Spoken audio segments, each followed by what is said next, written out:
A tutorial video on how to replace a bad power tool cord. So here we have a 15-year-old Makita skill saw with a broken, battered cord. You can see the rubber is actually degrading here. What you're going to need is a screwdriver, some wire strippers, a knife, possibly, depending on your saw, some butt connectors, something to crimp the butt connectors with. These linesman's pliers have the crimp right there, and a new cord. Now, depending on your area, it may be more affordable just to buy a 12 gauge, in this case, 25-foot extension cord. Some places you can buy the 12 gauge cab tire wire, which is much better quality, but for 23 bucks on sale, you can't beat this. Even if I get 2 years out of the cord, I'll be happy. So first you're going to need to open up your cord.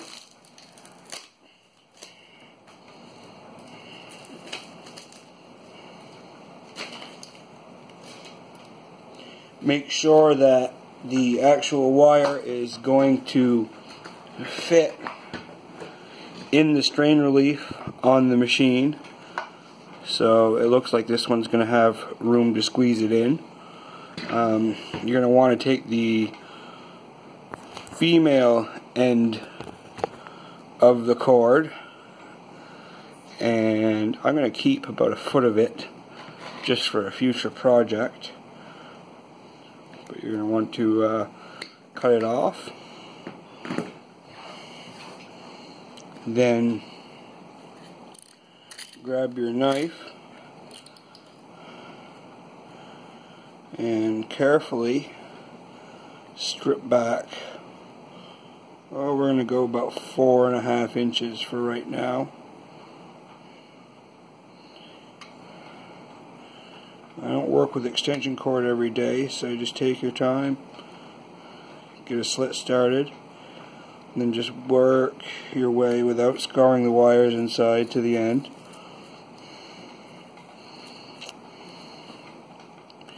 Now I like tapering the insulation down. Hello, kitty.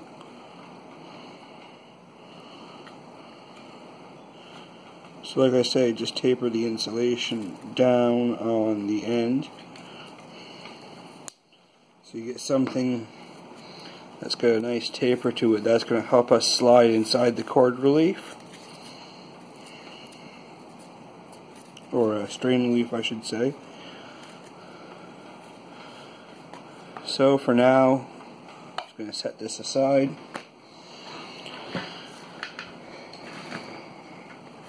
We're going to take our saw. Yours may vary. They're basically all the same. I've already removed these 2 screws that hold the back cover on here. So I'm just going to remove the other 2. There's 4 on this particular saw.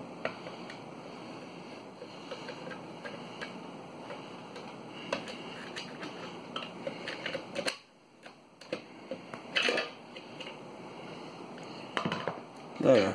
So you see the cover that covers the electrical compartment is now off. Some screws may fall out. So there.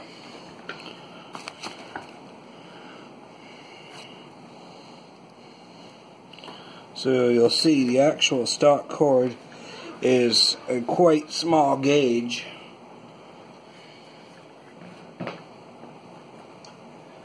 So basically, we're just going to want to undo the strain relief right here.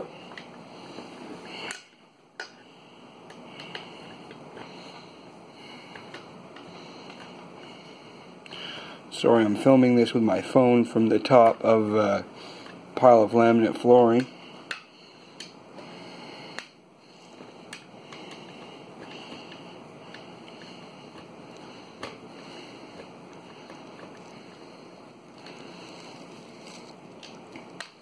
do keep track of your screws.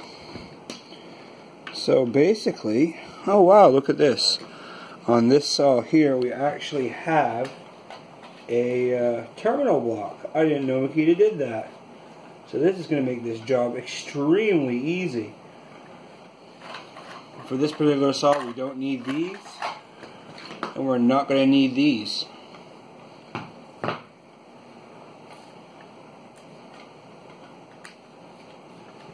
basically, you just want to slide the strain relief off, blow some dust out of it, take our new cord, slide it through,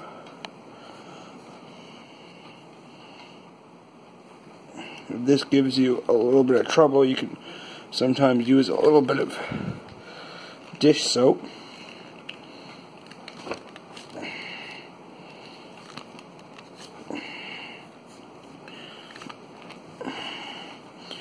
Just work it through, push it, twist it.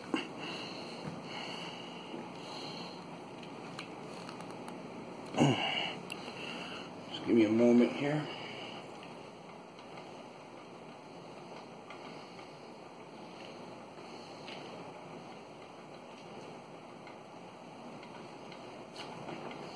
So I am going to have to put a little bit of soap on that. I'll be right back.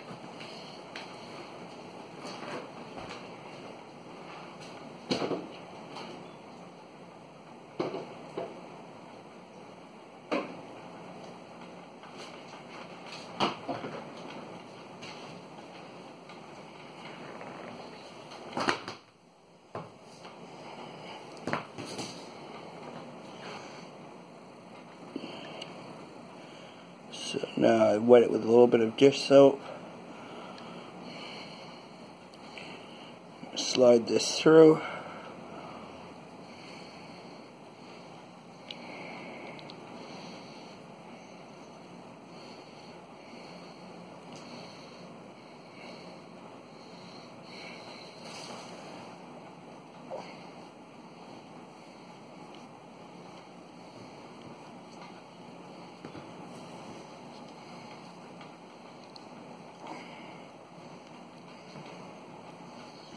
So there.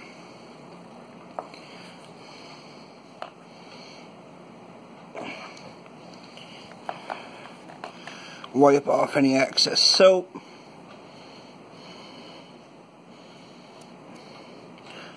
The tapered bits helped it slide through.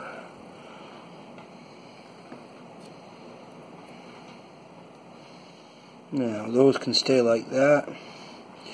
On this particular saw, the whole frame of the saw is double insulated, so there's no need for a ground wire on this particular saw. If you have a ground wire, 3-prong cord, and it's hooked up, do hook it up the same way. Unfortunately, there was no such thing as a 2-wire 12-gauge extension cord. So that's that. I'll be right back. I'll grab a small screwdriver for that terminal connection.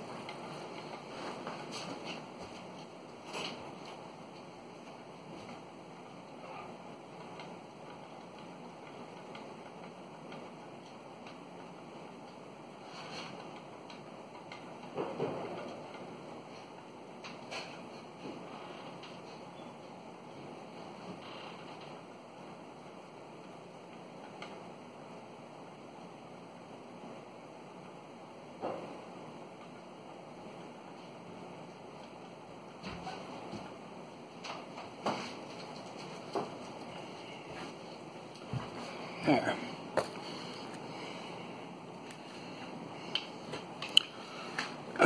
So basically, we're going to remove each wire, take a note of where they went. So just keep track. Double insulated tools shouldn't really matter, but it's always good to put things back the way they were.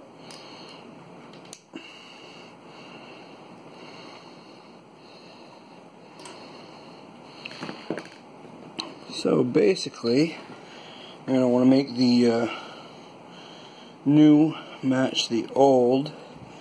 So I need to slide this back just a little bit. Give these little straggler bits a trim.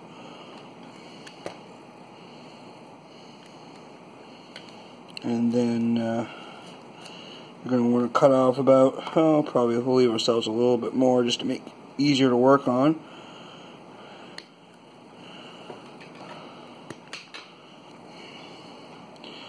And then you're going to want to match what was sticking out.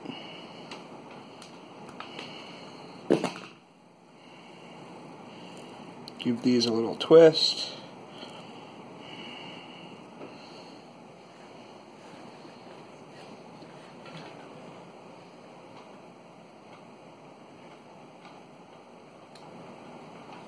And then open up our terminals a little more here. Now some people will tin the end of the wires, but that's not really necessary.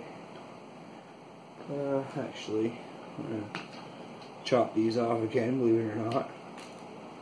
That's why you leave yourself some access. And we're not going to twist these, because twisting them actually makes them a little fatter. When we're putting a larger gauge wire than what the saw come with, you're going to need all the room you can get inside this terminal block.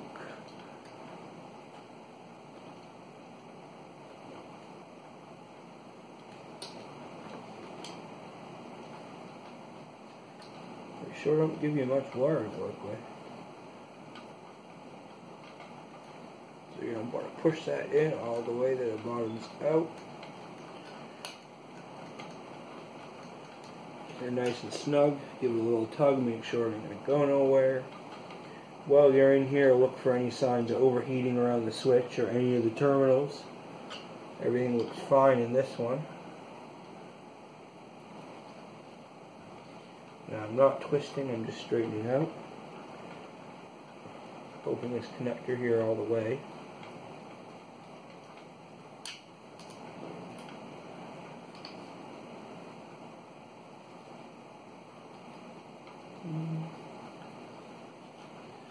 Take a bit of finesse work to get that in there sometimes.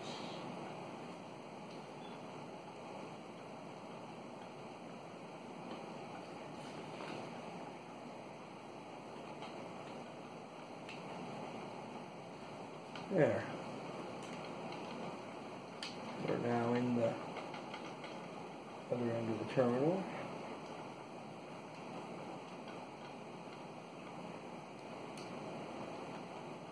Give it a good tighten, give it a good tug. Make sure there's no strands sticking out, touching, anything like that. And then just slide it back where she goes. Bring the cord up into the strain relief. Put our plate back on top. Now these are all the same screws on this particular saw. Just me a second here. Lost our strain relief. Oh, look at that, our switch fell out. Hopefully I'm still in shot here. So, I'm gonna grab a screw.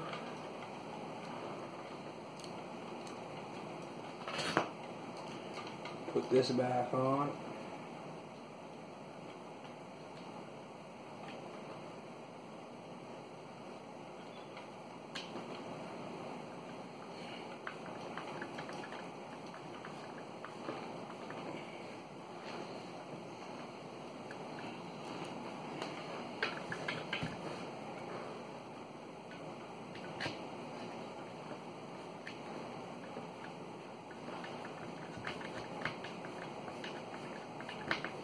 Tighten it down equally, but not to pinch anything.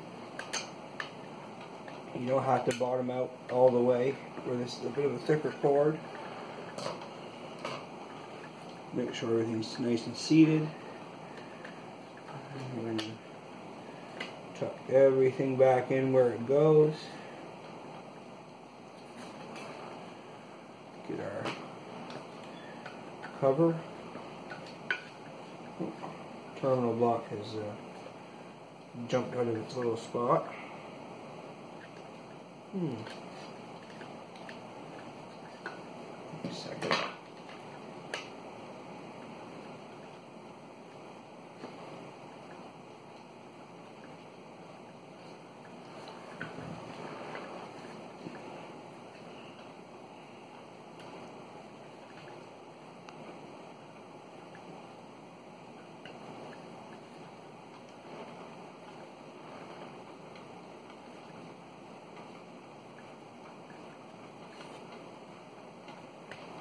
There.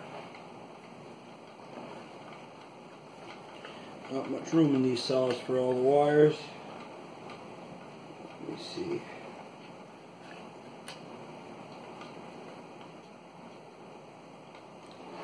There. Now we can get this back on.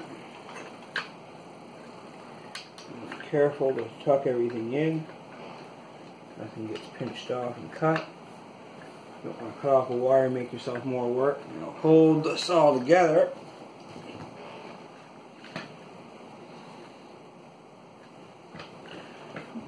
Make sure there's no wires where there shouldn't be.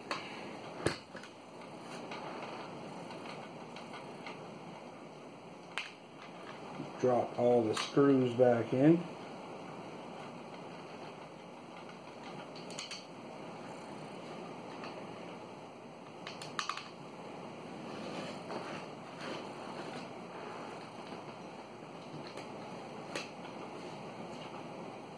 And screw it back together.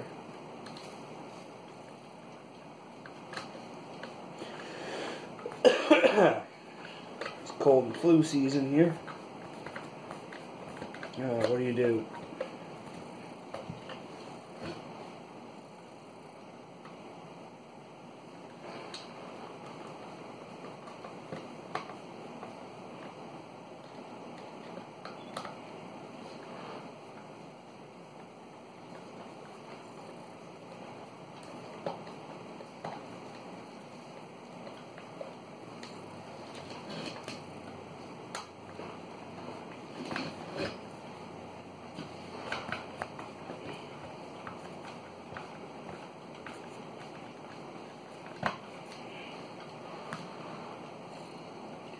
While you're here, you might as well pop the brushes out, have a quick look. So you just pull off this cap and have a little spring. They should slide right out, they shouldn't be stuck. Now you see here we got a good 3/4 of an inch of brush. So we are good to go for quite a while. Yeah, so you just kind of put that back in. Get that brush holder to slide in. Might want to use a little screwdriver.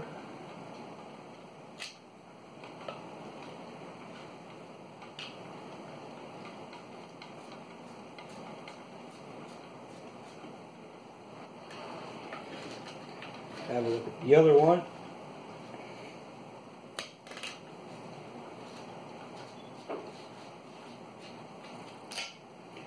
Again, shouldn't be stuck. Should just slide right out. 3/4 of an inch, a little bit of scoring on it. Nothing too bad. Any dust into there. The other side was pretty clean.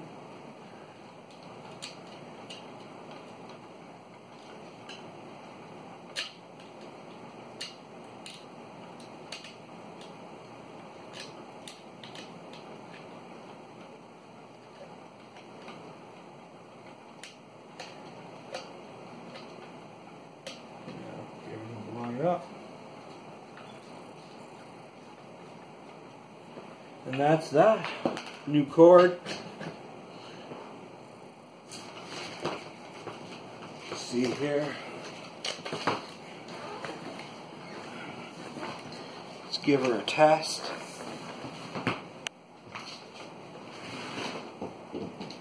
This cord's nice. It has a light on the end. So you know you're plugging into something with power. See, you got the light on the skill saw.